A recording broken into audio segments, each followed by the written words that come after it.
তুমি কার পোষা পাখি, আমার কাছে তুমি মানে সাত রাজার দল, আমার কাছে তুমি মানে অন্যরকম। সময়টা 2016, শুধুই বন্ধুদের আড্ডায় গান গাওয়ার জন্য গড়ে ওঠে একদল তরুণের ব্যান্ড কুড়েঘর। বাসার ছাদ থেকে ছোটখাটো মঞ্চ, সেখান থেকেই শুরু হয় গান গাওয়ার যাত্রা। ধীরে ধীরে আমার কাছে তুমি মানে কার পোষা পাখি, ব্যাচেলারের মতো গানগুলো ছড়িয়ে পড়ে শহর থেকে গ্রাম, তরুণদের মুঠোফোন থেকে কিশোর কিশোরীর কণ্ঠে। জনপ্রিয় হয়ে ওঠে ব্যান্ডের দুই কণ্ঠশিল্পী তাশরিফ খান ও জিসান খান শুভ। তবে সেই পথ চলায় হঠাৎ আসে মোড়। নিজের একক ক্যারিয়ারে মনোনিবেশ করতে গিয়ে ধীরে ধীরে আড়ালে চলে যান জিসান খান শুভ, আর কুড়েঘরের হাল ধরেন তাশরিফ একাই।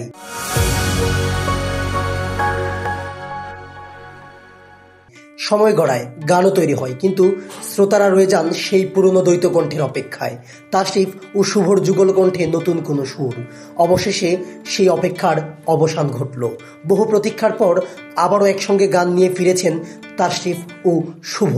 আমজাদ হোসেনের সঙ্গীতায়োজন এবং ফারহান আহমেদ রাফাতের ভিডিও নির্মাণে কুড়েঘরের ইউটিউব চ্যানেলে প্রকাশ পেয়েছে তাদের নতুন গানচিত্র পাহাড় যাব। পাহাড় যাব, পাহাড় যাব। গানটির ভিডিওতে তুলে ধরা হয়েছে পাহাড়ি সংস্কৃতি, জীবনধারা আর প্রকৃতির অপার সৌন্দর্য। ভিডিওর চিত্রনাট্য আর সঙ্গীত শৈলী মিলে তৈরি হয়েছে এক ভিন্নতর অভিজ্ঞতা, যা দর্শক শ্রোতাদের আগ্রহ আরও বাড়িয়ে তুলছে। তবে শুধু গানেই থেমে থাকেননি শিল্পীরা। নতুন গান উপলক্ষে আয়োজিত হয়েছে ব্যতিক্রমী এক প্রতিযোগিতা। পাহাড় যাব গানের কাভার কিংবা নিজস্ব কন্টেন্ট তৈরি করে অংশ নেওয়া যাচ্ছে এই আয়োজনে, যেখানে বিজয়ীরা পাবেন তাশরিফ খানের সঙ্গে সরাসরি পাহাড় ভ্রমণের সুযোগ।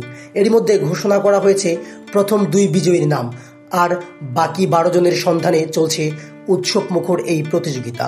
নতুন গানের মাধ্যমে আবারও আলোচনায় কুড়েঘর। শ্রোতাদের হৃদয়ে ফিরে এসেছে সেই পুরনো সুর, সেই যুগল কণ্ঠ। এবার তারা পাহাড়ে যাচ্ছে, সঙ্গে যাচ্ছে শ্রোতারাও। চল পাহাড় যাব, পাহাড় যাব।